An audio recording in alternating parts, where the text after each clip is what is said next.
Welcome into the Chasing Trails podcast, brought to you by St. John Trail Running and powered by Resilience Through Fitness. Join two middle-aged dads as they sit down and talk trail running, life, and everything in between. Now, here are your hosts, Jeff LeBlanc and Brandon Thompson. Welcome in, everyone, to the vacation episode of the Chasing Trails podcast. Jeff's on vacation. I'm on vacation. We're coming to you from on location in beautiful Prince Edward Island. Jeff is sitting on his front deck on beautiful PEI.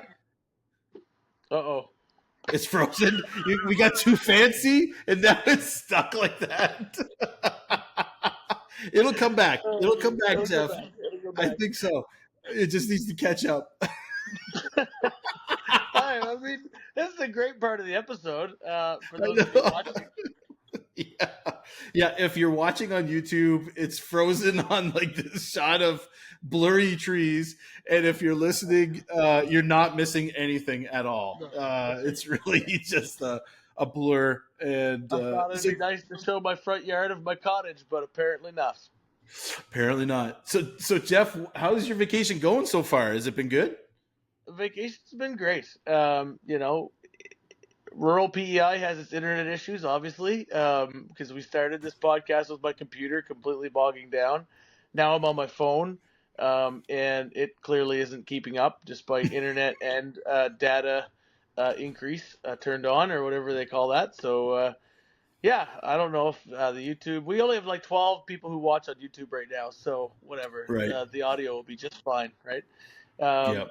But yeah, PEI has been great. We came over right after East Coast, Beast Coast, and the first stop was Little Richard's, or Richard's Seafood, if you're familiar with the island, and it is well known for large portions of fish and chips and some really great seafood. So we stopped on the south shore, what they call Little Richard's, in Victoria by the sea, and we started our vacation with a beautiful lobster roll, fish and chips, and it was exceptional. And so I don't know that I do a lot of good training for my trail running while I'm on vacation, but the food's been good. Awesome. And the chillaxing on the beach has been good, and the kids are having a great time hanging out with their friends that live down the road, and chilling out in a cottage and not having any sort of real responsibilities other than the odd time when we ask them to pick up their junk. But vacation's a funny thing when you're an adult because you don't really vacation. You just clean and cook in a different location. Yeah, that's right. So, I mean, I got out golfing once with some friends, and Heidi and I went out for supper tonight. So we get out a few times while we're take the week off or whatever. But it's still kind of funny when you're thinking about trying to entertain 5 kids and go. Yeah, how much vacation there really is there for the adult. Yeah, that's right. It's not vacation. It's memory making. That's what we have to think of it as. It's memory making. But it is almost as exhausting as regular life. It's just in a different location usually. Yeah, man, I've had a nap every day. Like that's the only thing that saved my life.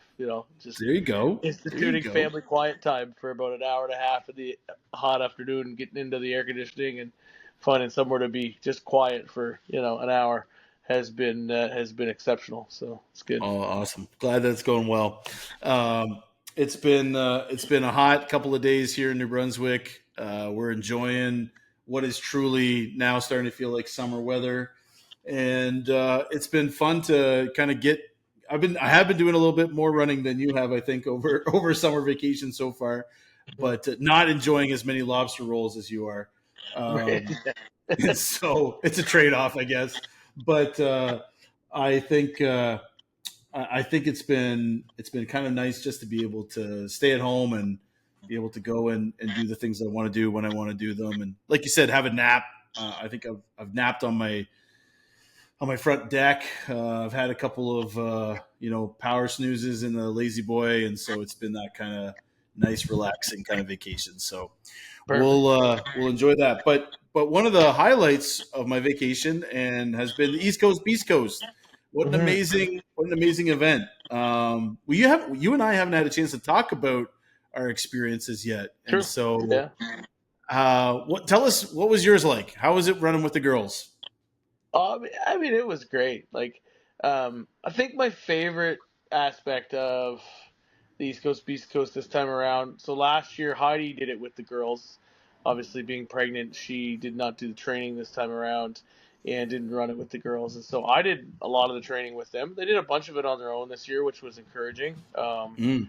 For that, both for them and for us. Like, it's nice to see them actually starting to enjoy running, and wanting to get out regularly through the week and seeing the benefits of that. So that's been rewarding for us as parents, but also then to train with them and just be able to witness and see them acknowledge that they can do it, and to come across that sort of, confidence of being like, oh yeah, I can run 10K, or I can, run a really difficult East Coast, Beast Coast. There's some sections of East Coast that they found really difficult. Yeah. Some of the single track, it was slippery, which was a new experience for them in spots. There's a lot of roots, a lot of rocks. And so they were, worried about their twisting of ankles and whatnot, especially after they saw a young lady twist her ankle, and obviously she ended up finishing, but she was in some pain at the end, as a lot of people noticed. So, they saw that, then they felt, they were a lot more cautious. But they were super proud of themselves for finishing faster than they did last year, which wasn't really a goal we had set, but they, found out afterwards that they did, and they were obviously proud of that. And again, yeah, just having to spend time with them and see the realization for them that they can do hard things and that they can Mm. have fun doing, trail running like that was a lot of fun for me. Yeah. It kind of hurt a little in my soul when my daughter smoked me at the finish line there, but she has not let me forget all vacation. She's like, "You want to do a rematch, Dad? You want to do it again?" I'm like, no, I'm good. I'd rather not pull a hamstring here, but Right. I didn't think she was gonna light me up quite as well as she did there. But anyway, that it is what it is. My soul's a little hurt, but I need to drop a few pounds just to make sure that doesn't happen again next year. That's So right. I told her, I said, we're doing East Coast, Beast Coast next year, and you can't get lost because now you've done it twice, and we're gonna race it next year, and then we'll All see. right. So Yeah. yeah, she wasn't Yeah. sure about that, but she knows I'm just teasing her. But yeah, so anyway, it was That's a good cool. time. Yeah. That's cool. It was. I think for me, this race was probably one of the most fun I've ever had racing because I had no expectation. Like I was just there for Catherine. I didn't feel any pressure on myself. I didn't feel any pressure for her. We were just there to run and to have fun. And as like the culmination of the intro group, it really felt like it was this kind of unique feeling of accomplishment after all this training she had been doing over the 8 weeks. To be able to run the farthest she's ever run, her first race ever at 12 years old is just kind of cool to be able to do that with her. I think she was like your daughters. I think she felt it was hard. Like she definitely was struggling in some of the spots, but she was just so gritty. Like she kept going. And sometimes I needed to prod her to run instead of walk, but she Mm. was able to have some really good encouragement from people on the trail too. Like there was a lot of people who were just kind of spurring her on, and I think she appreciated that. Yeah. And even just watching her finish cross the finish line was just like a kind of a cool moment. I won't forget that. And just being able to celebrate that win with her was probably more meaningful for me than a lot of the other races that we've done together, where it's Yeah. just been me. Um, and so I think that's kind of unlocked like a new appreciation for running and that sort of thing. So it was just a really special moment. And I think there's nothing more fun, I think, than running with like your family. Like I think that's kind of a unique thing. So Yeah. that was pretty cool. That was a pretty cool moment. Yeah, for sure. I also really liked, one of the things that they found cool was the community. Like they got to experience some of the community of the trail running group. Yeah. Like I know when after we left, one of my daughters, because I talked to Suzanne a bit at the end, and a couple other folks came out.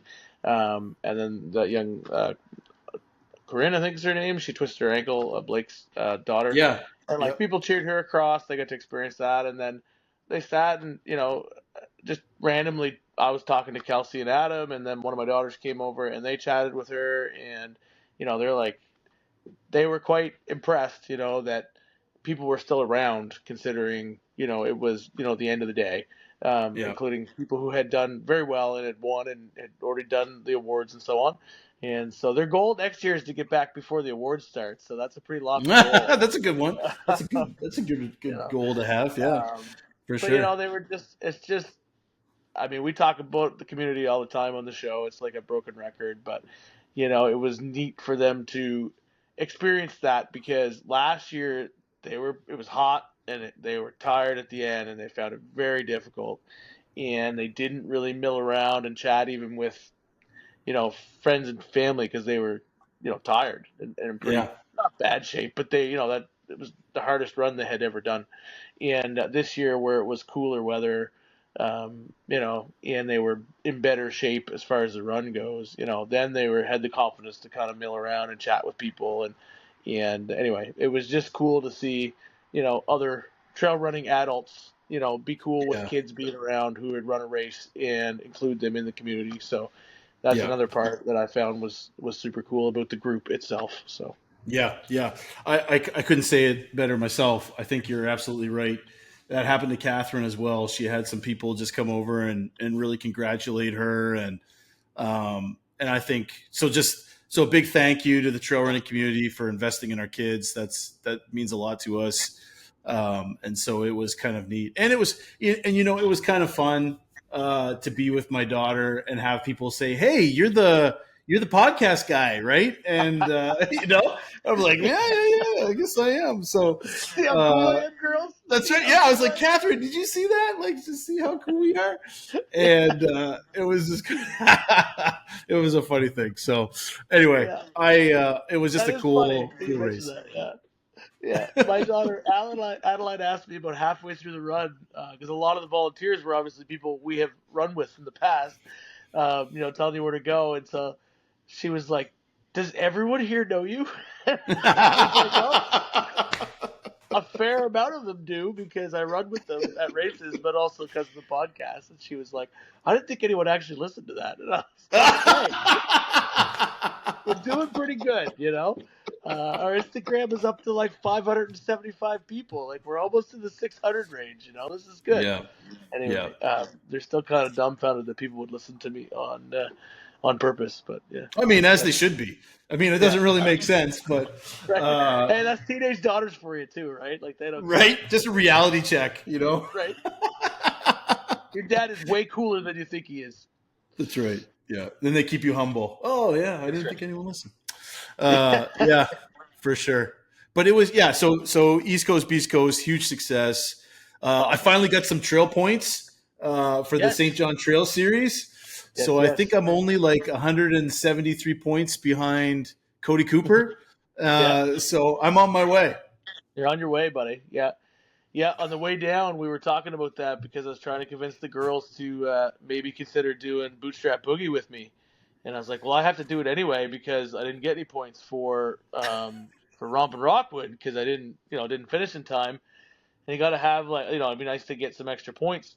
And then my wife so quickly reminded me that Bootstrap and our baby's due date are like 3 days apart, and that I probably am not running Bootstrap this year. So part of the run, part of the drive down was me trying to convince my wife that it would be fine and that I could still sneak out and run it and come back. And anyway, she has not yet acknowledged any of that discussion. So right. I mean, people have babies in St. John all the time, FYI. Right? So great hospital facility there. You can just slip in, have a baby, come on out. And I mean, Jim and Becky are there to take care of Heidi for, that might inspire you to have the fastest time ever to get back. Time ever. Yeah, to get back in time. I think it's possible. And your sixth child, if you sneeze too hard, it's coming out. So like, yeah, that's right. It's not gonna take long. Yeah, I just got like 200 dirty looks from all the women who have had babies. And if my wife hears that, I'm in big trouble. You can send all your emails to leblanc.jeffrey@gmail.com. Oh shoot! I'm Oh on man, vacation. Who knows what I'm into tonight? that's right. Yeah, that's right. It's anything can happen on vacation. Yeah. So there's the East Coast, Beast Coast, and also we have a conversation tonight with Nick Richards, who won the 2025 Keji Backyard Ultra. And we have a great conversation with him coming up. And so we want to just encourage you to sit in and relax. Also, before we get to that, I just want to say a big thank you to those who have, followed us on Spotify or on Apple. We're starting to see those numbers creep up a little bit, and we could still use some love on YouTube. Although this episode isn't going to get a lot of love on YouTube because half of it is just looking at the sky of PEI here, but it'll be all right. Anyway, if you could just like or subscribe, we really appreciate it. Leave a review, but maybe not a review on this video. Maybe on another video would be great. But it is what it is. It's the vacation episode, right? That's and right. So you just got to live with it because we're on vacation and we're real people, and we're just happy that we did a vacation episode. Yeah, because last year we just put up a little picture that said, "Sorry, we're not here." But, yeah, we're on vacation. So, yeah. I mean, these meager offerings, take them for what they are. And we hope that you'll enjoy our conversation with Nick because it is a great one.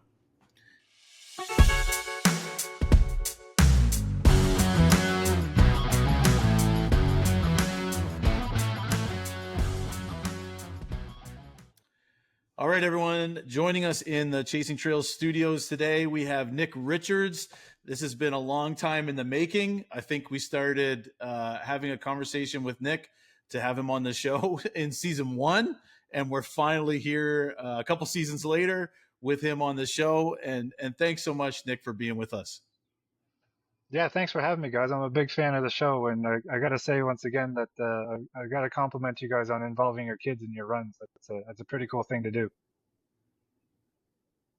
Yeah, we appreciate that. It's a blast running with them.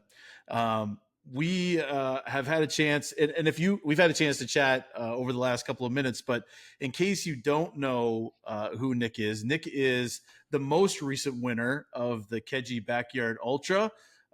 He was able to take that home. He's also done some amazing distances, including the Chigi 100 miler, the Divide 200 in Alberta, and is also a writer of his own blog, and it's called The Wayward Way, if you want to check that out. And I highly recommend it. I was saying to him before the show that I don't often read all the way to the bottom of a blog, but I made it all the way to the bottom of Nick's. And it was a really good piece that he had written. And so I just encourage you all to check it out. So Nick, you're a man of many talents. And so we're so glad to have you on the show with us today. Yeah, I appreciate that, man. That's a big compliment saying that you read it all the way to the bottom. So I'll take that. Right. Yeah. In this economy of attention, that's a big deal. So you had my attention. So well done. The way we get things started with a guest is we always just ask them to tell us their running story. Tell us how you got into trail running. What is it you love about it? How, what does it mean to you, and that sort of thing. So can you tell us a bit of your story? Yeah, sure. So growing up, I wasn't really much of a runner. I'd be more inclined to quit something when it got hard than actually push through. So I tried out for track and field and I pulled my quad, so I just gave up. Tried out for football, one practice, and I gave up like halfway through it because the coach said something I didn't like. So in 2019 is when I did my first continuous kilometer on purpose. I guess I could always sprint fast in baseball and touch football and stuff like that, but I never really considered myself a runner at all. So in 2019, my father passed away early in the year, so I was listening to a lot of motivational speeches, and a guy named Goggins came on, and he convinced me that I was selling myself really short. I had a lot of untapped potential. Um, And yeah, from there, I just kind of started questioning my own beliefs in myself and what I was capable of. So running seemed like an easy gateway into that realm of understanding myself and seeing what I could do. So I ran walks my first kilometer because I was unable to run it. I was a heavy smoker at the time, and that's when my father died of his smoking complications. So yeah, it just drew a lot of parallels between his life and where I was heading. So running offered me a way to kind of combat that. But yeah, as you said, there was a fast progression between my first continuous kilometer to my first 5K and my first 10K race. And my first trail run ever was the Flying Nuts in early 2020, I believe, where I figured if I could run 10K on the road, 10K on the trail wouldn't be that bad. It'd be doable. But yeah, no, that was a humbling experience where it laid me up for a couple months after that. But boy, did I enjoy it. I knew that trail running was where I was supposed to be. The feeling of running through the woods and made me feel like a kid again. It was that kind of spiritual feeling where you're just running through the snow and the sun's shining through, and it's like, yeah, this is where I want to be. Um, yeah, and what I love most about running is that I call it my sword against the darkness, where I can kind of face my mental health challenges one on one. I call it going to the arena when I do these long runs, where I can kind of call out Yeah. this inner critic and kind of go toe to toe with them one on one, and really push through and keep moving, regardless of what it's saying. But yeah, it's the space to breathe and reflect and kind of self-realize the potential that I've been kind of denying for so long. Yeah. I know that resonates with a lot of people that we talk to when it comes to running. Even just the David Goggins part. I mean, so many people I know have been impacted by Goggins and you can't hurt me and a lot of that sort of stuff. And it's pretty amazing how one person has had kind of like a big impact on a lot of people. But I also know a lot of people who use running as like this outlet for their own mental health and dealing with some, like you said, that inner critic, those demons that they fight on a regular basis. And so I know a lot of people can really resonate with your love for running and why it helps you with some of those things. So thanks for sharing some of that. Now you've done the Keji Backyard Ultra, and you won it this year, which is an amazing thing. Congratulations. Thank you. But you've done it a couple of times now. I mean, this was like the fourth time you've done it, was it? Correct. Yeah, this is the fourth time. Yeah. Yeah. And so what is it about those last man standing, kind of races where you just keep going and going and going, loop races, so to speak? What is it about those that kind of really click with you that would make you want to keep going back and trying it again year after year? Honestly, it's just about the simplicity of it all. It kind of strips away the race vibe of it. It's basically running at its essence for me, where it's not about speed. It's more about how honest you can be with yourself and how deep you can dig. And that's Yeah. ultimately what's going to determine how far you can go. But even then, it's not about distance. It's about how you can manage the relentless mental grind of showing up again and again and again. And that's not to say that like people showing up to run their first 100K or 100 miles like that. That's everybody has their own ceiling, but for me, it's really about pushing that inner critic, inviting them out to come and play, let's say, and just discover parts of myself and just to really. And I should mention that the first couple of years were training runs leading up to some of the other A races that I had throughout the year, but this year and last year I pushed it as much as I could, and I learned a lot from last year, which translated well into my experience this year. So yeah, it's basically Yeah. running at Yeah. its essence, its purest form for me is why I keep coming back. Yeah. That's that's got me thinking about something though. Like, how do you prepare yourself mentally for that grind? Like, was there something that you did as you were training that would get you? Because you're right, like it is like the head games that will take you out before you're physically unable to do it. Like, how did you kind of push through that?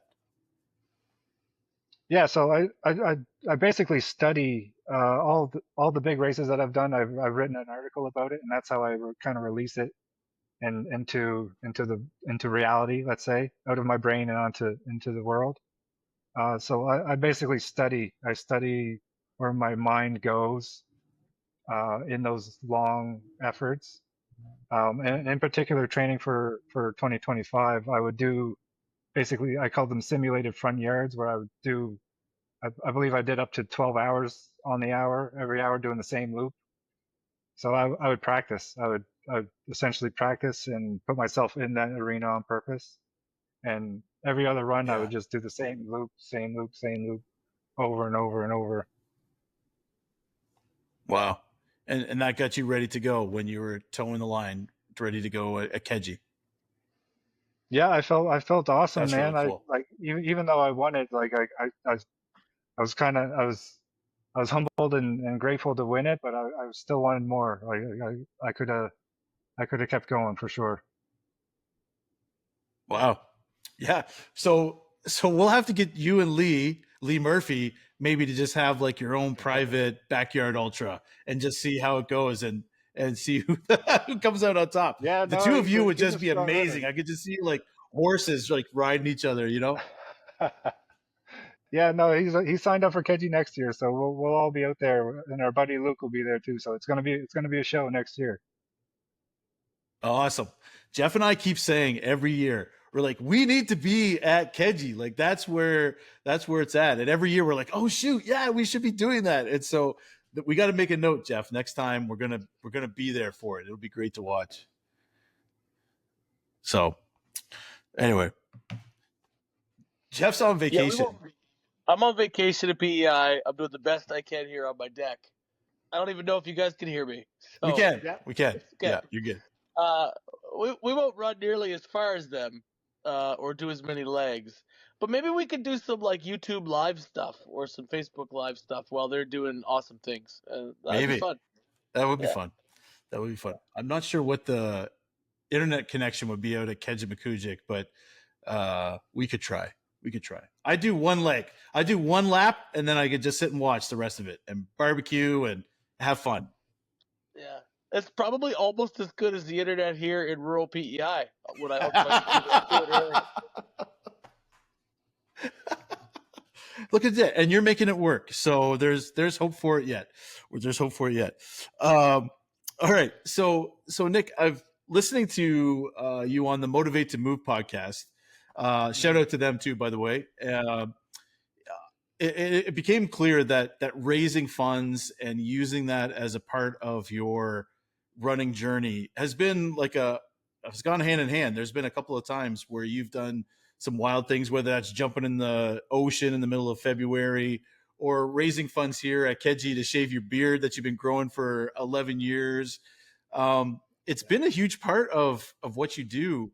Can I just ask, like, why? What is it about, like, that connection, raising money for good causes and what you do? Like, is that help motivate you? Does it give you something extra, or is it just something that you want to do out of the kindness of your heart? Like, what's the deal with that? Yeah, so it's selfishly for self motivation, where it takes the effort and and it includes others into it. Excuse me. So yeah, it's basically to go beyond running. It's a way for me to channel running into a different form, where it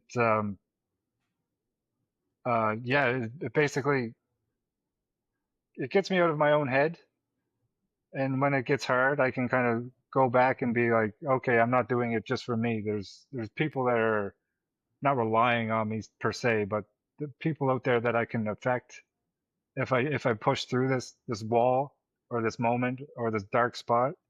And it is a way to keep pushing for sure, but it's more about making making the effort into a service rather than kind of selfishly experiencing all to myself. If that makes Yeah. sense. Yeah, no, that's really admirable. So tell us about the Healthy Minds Cooperative. That's who you're raising funds for with the Keji Backyard, and what's your connection with that? Yeah, so as I've discussed, I've battled my own mental health challenges throughout the years, and running has really allowed me to kind of start asking the right questions and digging in the right spots. But Healthy Minds Cooperative kind of rang a bell with me. They're a community-based, peer-led group that does a lot of outreach and advocacy and education well, they're based in Dartmouth, Nova Scotia, but they do the whole region. Um, but more than what the programs they offer can provide, I feel like these small organizations are going to do, I shouldn't say a lot more, but they'll be more effective in reaching the right people than the big mental health associations where the programs might be a little obscure or like access might be a little uh, cutting through red tape type of thing. But no, I admire these guys and their advocacy for accessibility more than anything. Like anybody can sign up and join them and benefit from their offerings. Yeah, that's fantastic. Um, and so as we kind of like round back here to Keji and what that experience was like, can you kind of just walk us through, maybe not a play by play, but walk us through some of the highlights of the Keji Backyard this year? What were some of the challenges that you kind of had to push through? What were some of the highlights? And just kind of give us a brief overview on what that experience was like for you. Yeah, sure. So yeah, as soon as you show up to the Keji parking lot, it's just electric. Everybody was kind of throwing their tents up, and boy, there was a lot of tents and canopies going up really fast. So we lucked out Yeah. and got our spot from last year, which is basically right a couple steps away from the start finish. Um, so yeah, the energy was positively electric, and as soon as we set up our tent and got the tarp on it, it started to downpour. So we got to test it out right away the night before the event. So that was good. We knew everything was watertight and ready to go. So um, yeah, my strategy to start the first loop was to the first couple loops are always so congested and it really plays with my mind. Like it spikes my anxiety where I'm kind of if I get stuck behind people, I'm always looking at my watch or just thinking I'm behind my pace or just a lot of energy being spent on things that I don't really need to be thinking about. So the first couple loops, I started right at the start as if I was just towing the line ready to run a fast 5K or something. I was right at the start, first one gone. That way I could set my own pace and a couple people would pass me, but I wouldn't have to pass 150 runners or whatever. I believe 135 runners showed up this year. So Yeah. it, Wow. it definitely gets a little bit like an accordion where they speed up and slow down and um, so yeah, the first couple loops were a bit nerve-wracking, but I was able to kind of control it and focus my energy on what I needed to do. Um, and yeah, and it was really just a ritual, just more or less falling into my training and habits until the night fell. So nighttime is really when the games start for me anyway. And it started to downpour for gosh, I think it lasted 7 or 8 hours. It was that weekend that really Wow. just poured and poured. Yeah. Um, so that took a couple loops to get used to. Um, it sucked for a little bit, but then you can only get so wet. So I mean, you might as well enjoy splashing through the puddles and just Yeah. being out there like a lunatic, just running around. And my crew chief, or not my crew chief, sorry, my crew member Luke, he would joke that he would kick me out of the tent and into the monsoon. So he was pivotal in supporting me throughout the night. And my fiance Amy was there too, but she had our infant son, and they were sleeping at the roofed accommodations at the time. So shout out to them for supporting me throughout the whole event. I don't think I would have done it without them.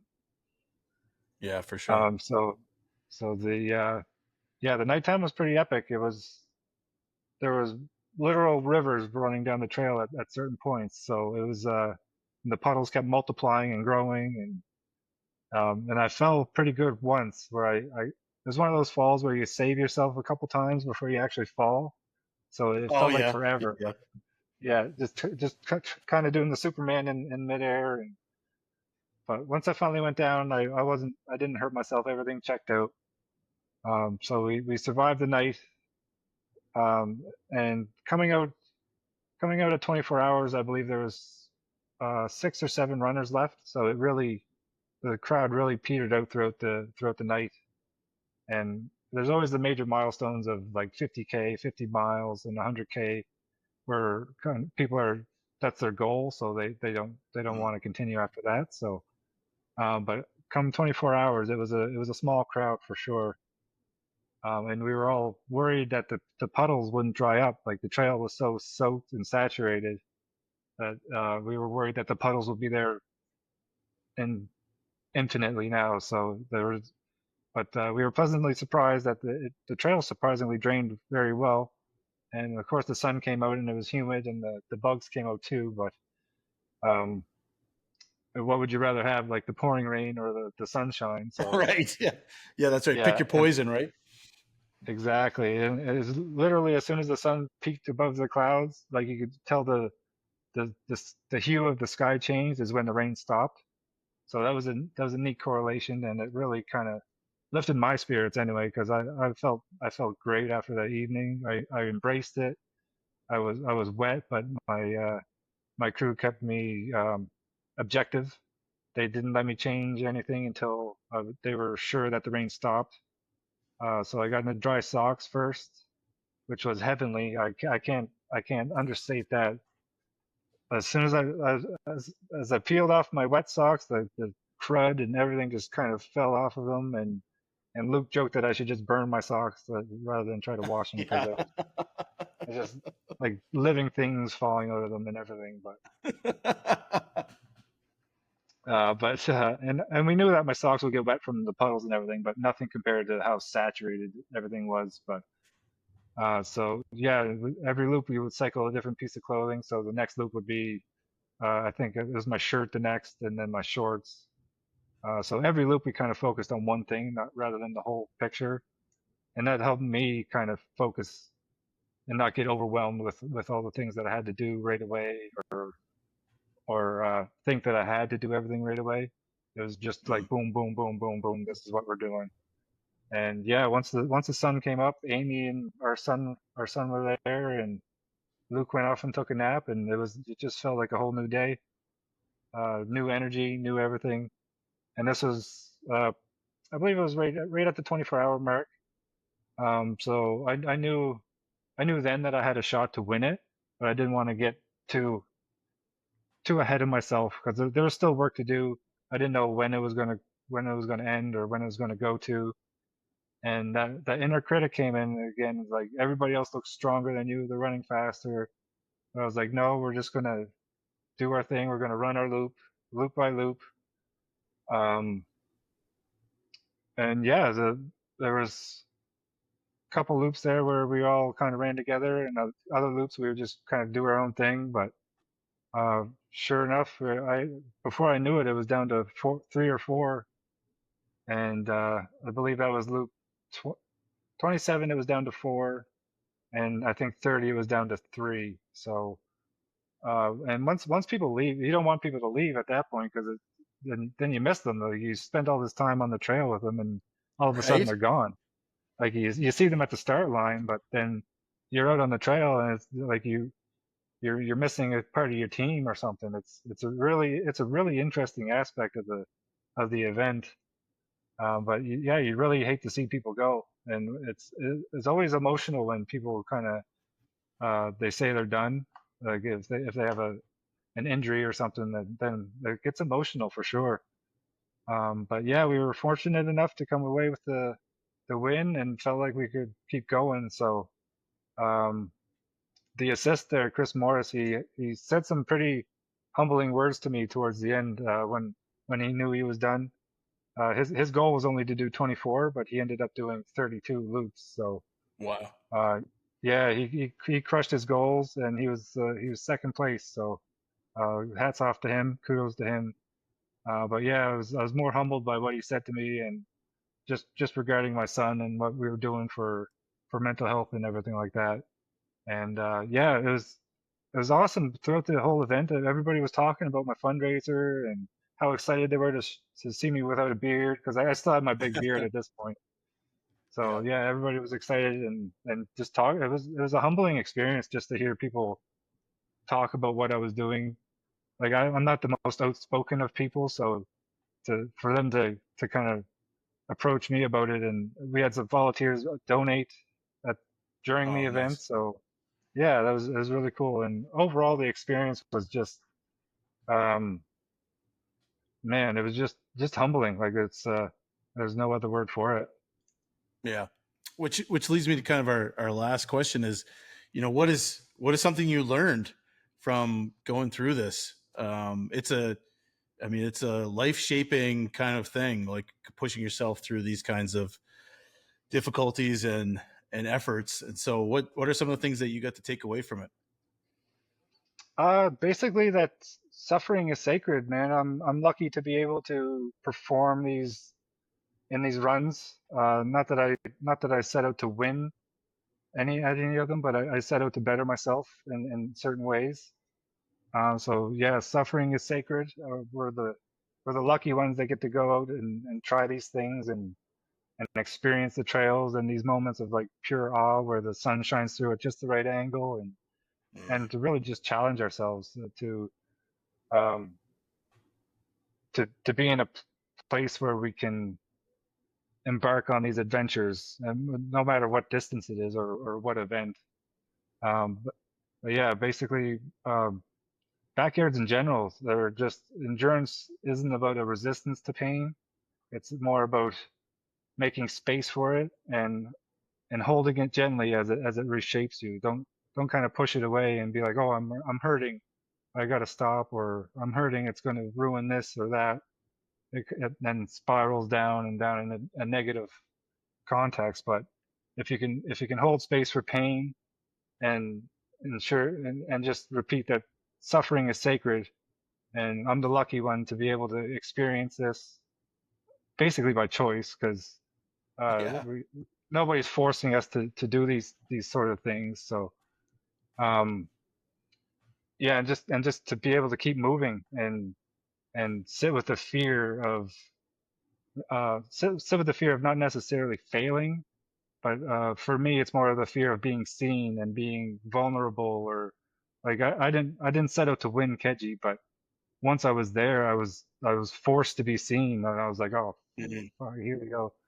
But no, it was good to move through that as well, and figuratively and literally. Like you can keep moving on the trail one step at a time, or you can move one step at a time in your mind when you are being seen and you're out of your comfort zone.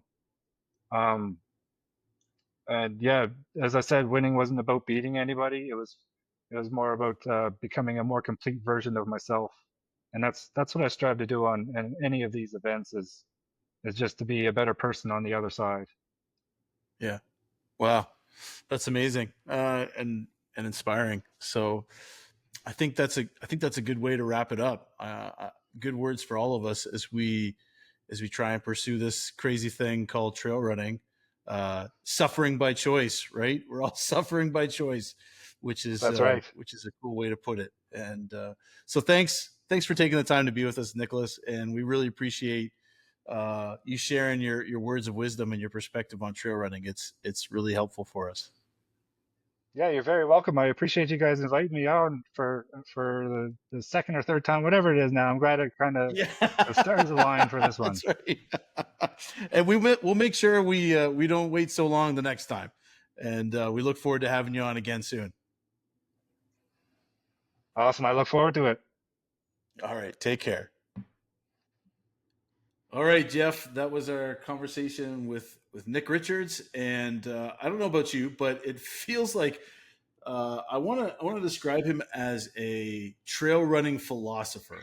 It feels like there was just that level of depth in what he experiences. And I don't know if he can just articulate it better than a lot of us can, or whether I'm just not thinking as much about my running as he is.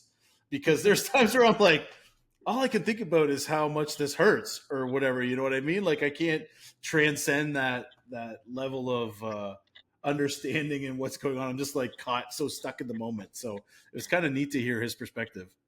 Yeah, leaving space for pain is an interesting concept, because I know it's gonna hurt, but I do tend to shy away from it quite a bit. So I guess that's a different mindset. And it's funny when he's like, no one's forcing us to do this. All I can think about was, you're right. We actually pay to do this. That's right.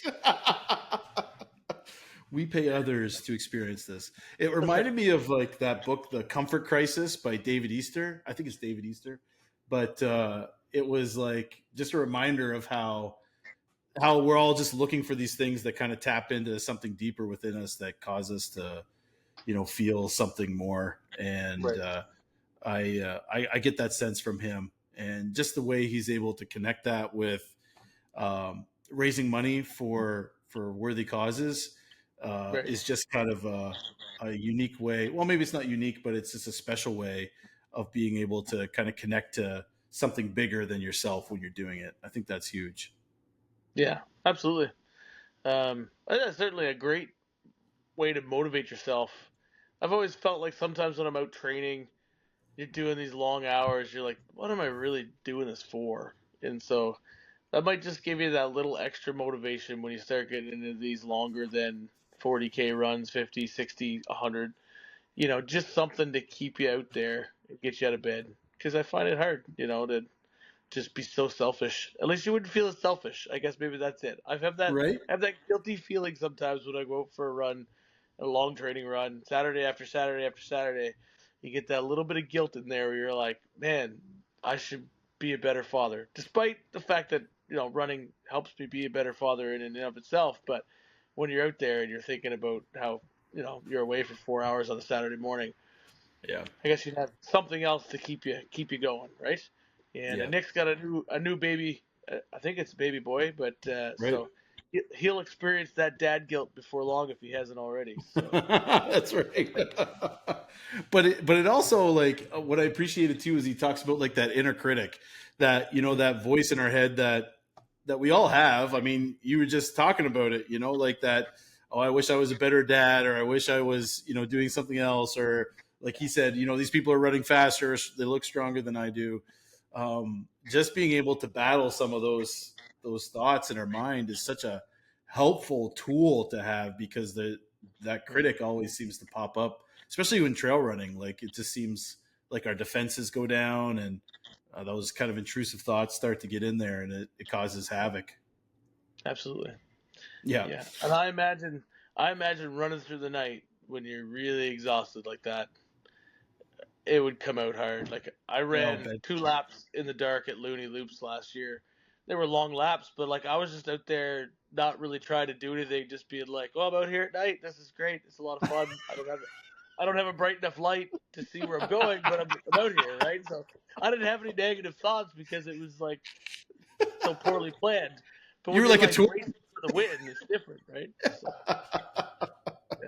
yeah, I mean, running in the rain and like a monsoon and in the dark. Oh, it'd be so tempting to quit. Like, just go inside and have something warm to eat and change your socks. Like, that would be a big deal. Right? You'd step inside that hut at the aid station, and you'd just be like, "I'm just gonna sit here and eat jubes for the rest of the night." That's right. It would not take much for me. It'd be like, "Oh, you've got hot water? All right, let's stay. That's all we needed." It's just like, that's right. It doesn't even need to be coffee or anything that tastes no. Lukewarm? Okay, I'll take lukewarm water. Like, it would really not take much to get me to quit. But man, we'll find out this Looney Loops, buddy. That's right. We will find out. And so we don't want to keep you too much from your vacation, Jeff, but we'll whether you're enjoying the warm PEI weather like Jeff, or whether you're just enjoying it on a staycation at home like I am, we hope that you are all chasing the trails this summer. 1, 2, 3.